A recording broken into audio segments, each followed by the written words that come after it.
oui, bah oui, pendant que j'y pense, putain, j'ai mon micro qui se barre en couille. Pendant que j'y pense, le zoom. Le zoom. J'ai oublié le zoom. Putain, quel grand con je fais.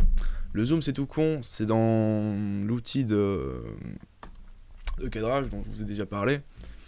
Et j'ai oublié d'aborder un point aussi très très important.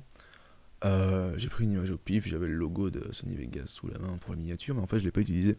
Un truc très important sur l'outil de panorama, euh, c'est, du coup je vous avais déjà parlé de l'outil du curseur de synchronisation. Là pour le coup on va le désactiver. C'est important de savoir si activer désactiver en fonction de ce que vous voulez faire.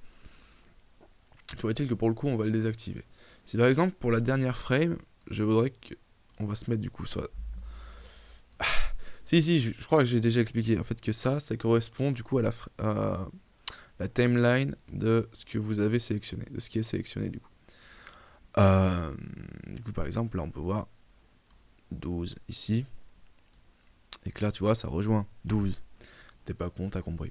Si je veux que par exemple que ça zoome jusqu'à ce moment là, bah sur le logo, on va dire, on va se mettre à la fin. Voilà, de toute façon t'es pas teubé, t'as vu que le carré, bon comme c'est une image carrée, hein, le format est carré, je l'ai laissé en, non pas en non, enfin en normal quoi, avec l'outil de verrouillage ici. Et bah voilà, en fait, grosso merdo, du coup, ça va te faire un zoom, puisque on utilise un système de points. Donc sur le premier point, tu l'as laissé tel quel. T'as bien pensé à le verrouiller comme ça, et à créer un autre point en faisant un double clic, puis ensuite en bougeant le ça, quoi, le truc. Ça là, tu t'as mis le zoom en fonction de ce que tu voulais. Et du coup, voilà, t'as un super zoom maintenant. Tu vois, comme il n'y a absolument rien à charger, que c'est totalement léger, mon PC peut survivre. Et là, t'as ton zoom de 12 secondes. Après, tu peux utiliser des techniques de tracking avec ça. Ce qui veut dire qu'avec l'outil de synchronisation, si par exemple, à ce moment-là, tu veux que ton image soit ici, c'est bon.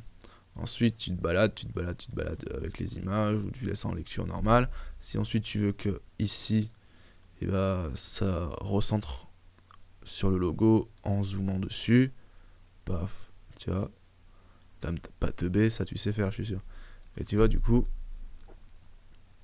ça va changer de direction, puisque tu as créé à chaque fois de nouveaux points, en faisant des doubles clics toujours. Et grâce à l'outil de synchronisation, tu peux te balader tranquillement.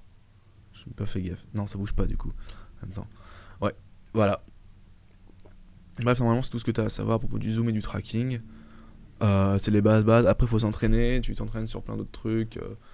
Par exemple, là, la vidéo cell.mp4 qui est sur les babus, tu peux la refaire tout seul comme un grand, avec ton logo. Le film s'appelle Cloverfield. Bon, même avec n'importe quoi, tu peux le faire. Je te fais confiance. Bon montage, amuse-toi bien, des bisous, saucisse.